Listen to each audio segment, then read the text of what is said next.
ప్రభాకర్ రెడ్డిపై విమర్శలు గుప్పించారు నరసాపురం వైసీపీ పార్లమెంట్ ఇన్ఛార్జ్ అనిల్ కుమార్ యాదవ్. నెల్లూరు వైసీపీలో ఎలాంటి వర్గపోరే లేదని, వేమిరెడ్డి ప్రభాకర్ అడుగుపెట్టిన తర్వాతే వర్గపోరులు సృష్టించారని ఆరోపించారు.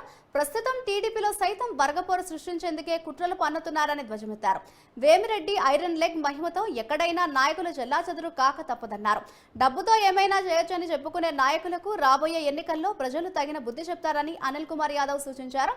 నెల్లూరు నియోజకవర్గంలో నిర్వహించిన వైసీపీ ఆత్మీయ సమావేశంలో ఆయన పాల్గొని ఈ వ్యాఖ్యలు చేశారు. కలిసిమెలిసి తిరిగిన వాళ్ళమే. మా అన్నీ కూడా తెలుసు. ఒక్కటి మాత్రం చెప్తున్నా, అది ఆల్ టూప్ కేసే. ఏమి ఎవడు భయపడాల్సిన అవసరం లేదు. నాకు తెలుసు. అంటే కాలు పట్టేసుకోవటమే, అది ఏం తేడా లేదు. ఖచ్చితంగా చెప్తున్నా. కాబట్టి ఎవరూ కూడా ఇది చెందాల్సిన అవసరం లేదు. 2024లో ఖచ్చితంగా ఓటమి చూపిస్తాం. జగన్మోహన్ రెడ్డి దెబ్బేంటో వైఎస్ఆర్ కాంగ్రెస్ పార్టీ కార్యకర్తలు, నాయకులు రూరల్ నియోజకవర్గంలో చూపించాల్సిన టైం వచ్చేసిందని చెప్పి తెలియజేస్తాం.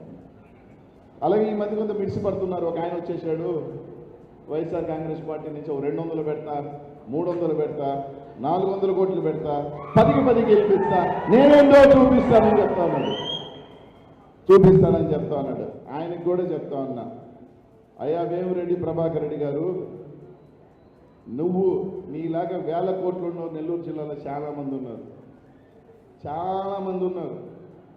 జగన్మోహన్ రెడ్డి అనే వ్యక్తి నీకు రాజ్యసభ ఇవ్వబట్టే నిన్ను నెత్తిని కూర్చోబెట్టుకుని